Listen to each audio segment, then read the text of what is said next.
नमस्कार मित्रों, आज आप लोगों के सामने आने का एक मुख्य उद्देश्य था और मैं चाहता था कि कुछ ऐसी चीज़ें आप लोगों के सामने रखूं। और आज वो एक महत्वपूर्ण दिन है।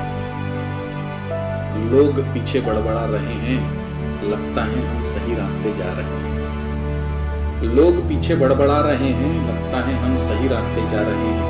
अपने मन पर विश्वास रखकर आप जो भी कदम ले रहे हैं वो बिल्कुल सही है। इसी मार्ग को प्रशस्त करते हुए एक छोटी सी कहानी मैं आपके समक्ष रखना चाह रहा हूँ। एक बार की बात है, एक मठ लगभग 50 से 60 लोगों का हरिद्वार के गंगा नदी में स्नान करने के लिए निकलते हैं। उस बस में लगभग 50 लोग होते हैं। स्नान करने के बाद वहां से जब निकलने की बारी आती है तो ये देखा जाता है कि वहां पर बैठे काफी लोग एक दूसरे के साथ बात करना पसंद नहीं करते, लेकिन परिस्थिति ऐसी आकर खड़ी हो जाती है कि एक दूसरे से बात करना काफी आवश्यक हो जाता है। इसी बीच में काफी जोर से बादल कड़कते हैं और परिस्थिति ऐसी हो जाती है कि लगभग जहां पर भी बिजली गिर रही है कोई ना कोई मर रहा है। जैसे जैसे आगे बढ़ते जा रहे हैं वैसे वैसे परिस्थिति बिगड़ती जा रही है। बस के इधर इस साइड, बस के उस साइड बिजली गिरती जा रही है। अब इस बस में बैठे एक पंडित जी का, एक महंत जी का ये शब्द निकला कि कोई ना कोई तो ऐसा इस बस में है जिसके कारण हमारे सभी के मरने की आशंकाएं संपूर्ण रूप से पूर्ण होने वाली है। कृपया वो व्यक्ति इस बस से उतर जाए।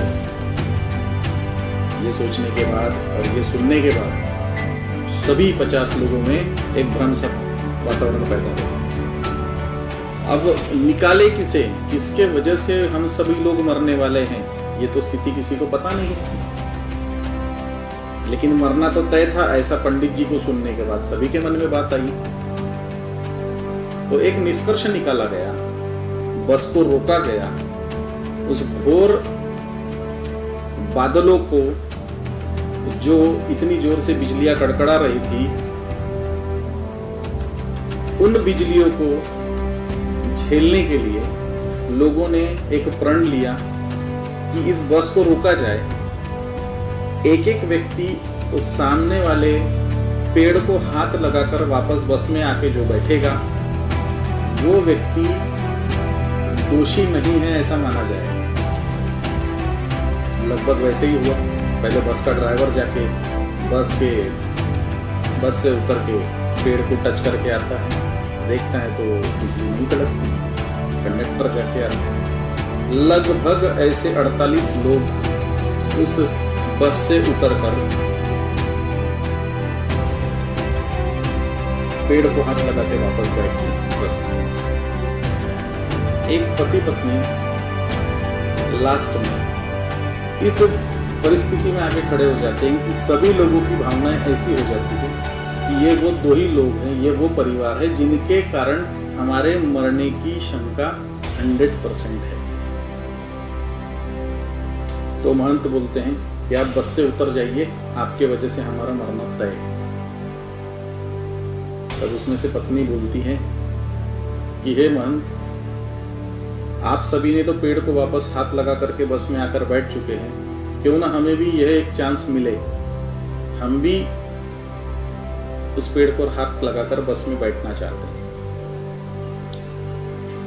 तो सब लोगों की मांग पर वो अनुमति दी गई और जैसे ही वो पति पत्नी पेड़ को जाके हाथ लगाते हैं, बिजली कड़कती है, बहुत जोर से बिजली कड़कती है। और ऐसी बिजली कड़कती है